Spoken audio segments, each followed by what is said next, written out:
Hey guys, welcome back, or welcome if you are new. My name is Angela, and in today's paranormal video, I'm going to be talking about the real legend of La Llorona, and I just thought it was a really fitting topic considering the movie just came out in theaters this past week, and it just seems to be a really popular subject right now.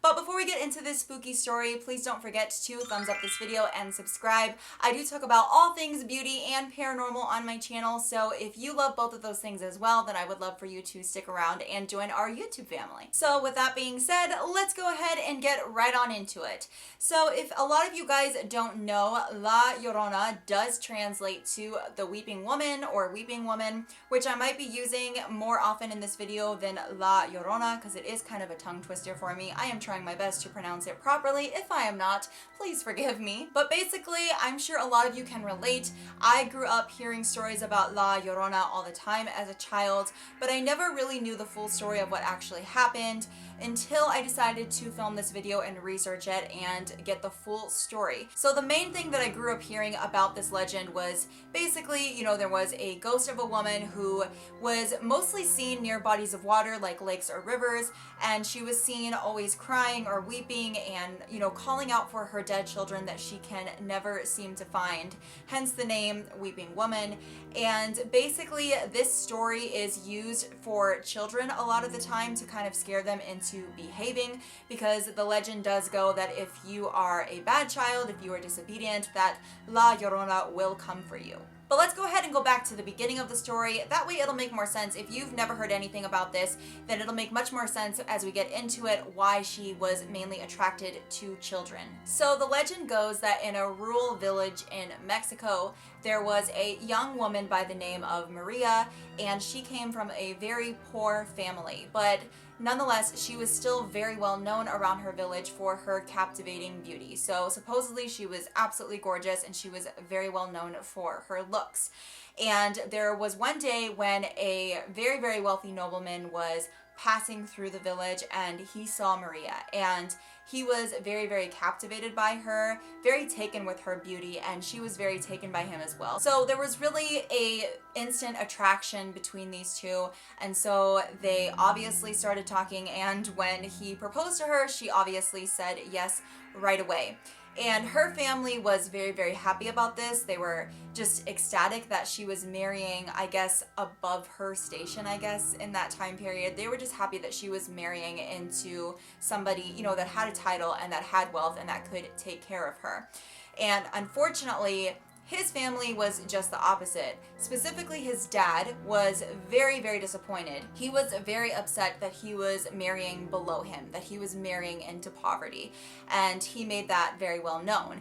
And so him and Maria actually built their home in a village far away from his father so that they could pretty much avoid him altogether.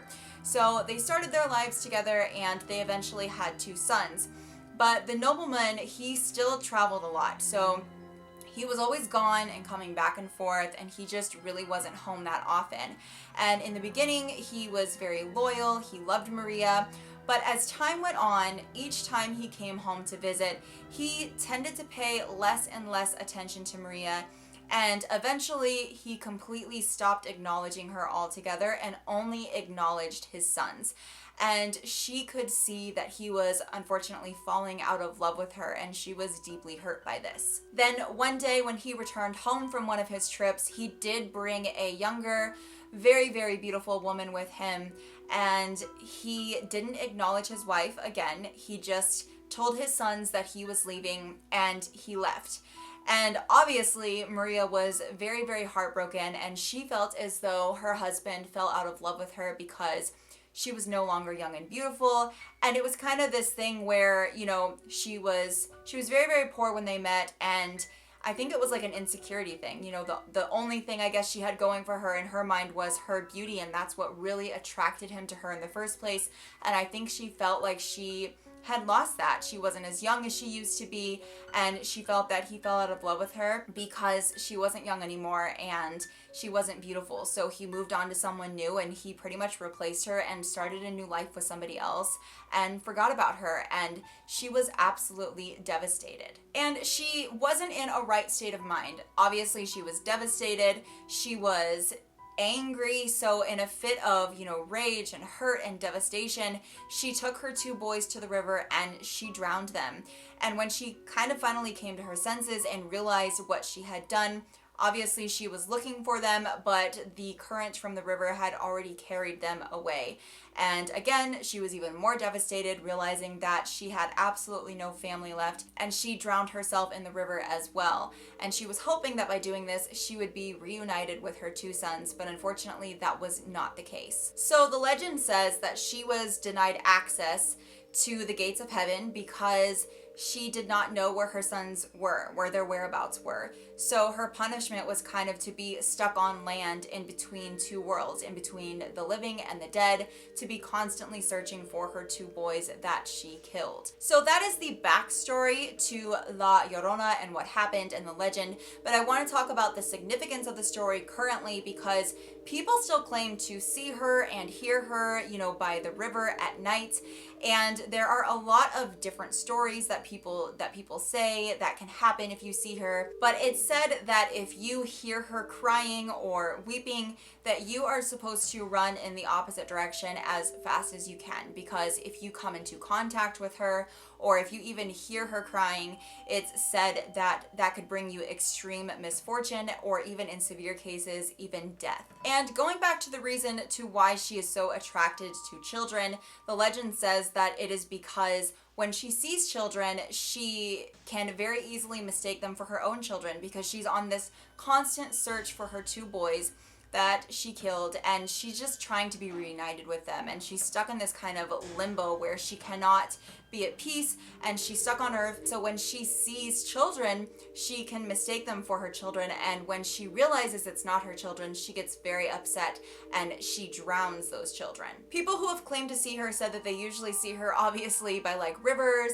and lakes, and that she's usually wearing like a white dress with a veil, and that she's constantly crying out, "Oh my children," obviously in Spanish, but she's saying "oh my children" over and over again while searching for them. That being said, a lot of parents in Mexico do use this story to kind of scare their children into not staying out too late or into not misbehaving, because otherwise La Llorona will come for them. And I also did read somewhere when I was doing my research that you can supposedly summon La Llorona, kind of like in the way that you can summon Bloody Mary. I wouldn't recommend it, but you do whatever you want to do at your own risk. But I did read, I can't remember the details, but it involves candles. I think you light red candles, I think it is, and you say her name so many times in the dark and she's supposed to appear. I don't know all the details of it, but I mean, there are so many different aspects to this legend of what happened and what happens if you find her or how you can summon her. So it's just a very, very interesting story. So I would love to hear what you guys think about this story. Do you think it really happened, or do you think it's something that just exists, or was just made up for parents to keep their kids in line and scare them into not misbehaving? And I would also, if you have had any experiences of your own with La Llorona that you would like to share, I would love to hear about those in the comment section. For the most part, I do think it's a pretty realistic story. I mean, it's not that far off from things that have actually happened that you hear about in the news. And I do believe that sometimes when spirits have maybe unfinished business, and when I say unfinished business, I'm saying like maybe things that they did not accomplish or do while they were still alive, or maybe they did something when they were alive that they feel an extreme amount of guilt over. I do believe that it is possible for spirits to be stuck in between worlds and not be able to pass on. I mean, obviously, I believe in the paranormal, and that's what the paranormal is spirits who are stuck between worlds and cannot pass on. And, we'll never know why that happens, but I do think that this story is totally possible in being completely true, because, she killed her boys and maybe she felt extreme guilt over it because it was in the moment of frustration and devastation, and I don't even think she really meant to do it. She was just so upset and wasn't in her right mind.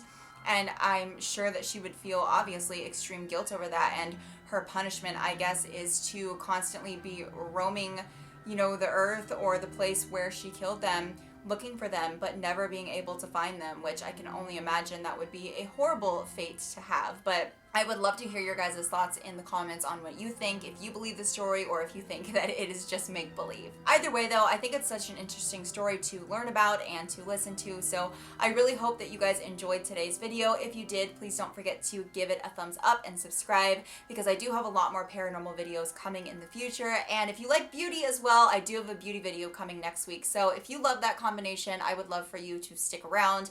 And as always, I will see you guys in my next video. Bye!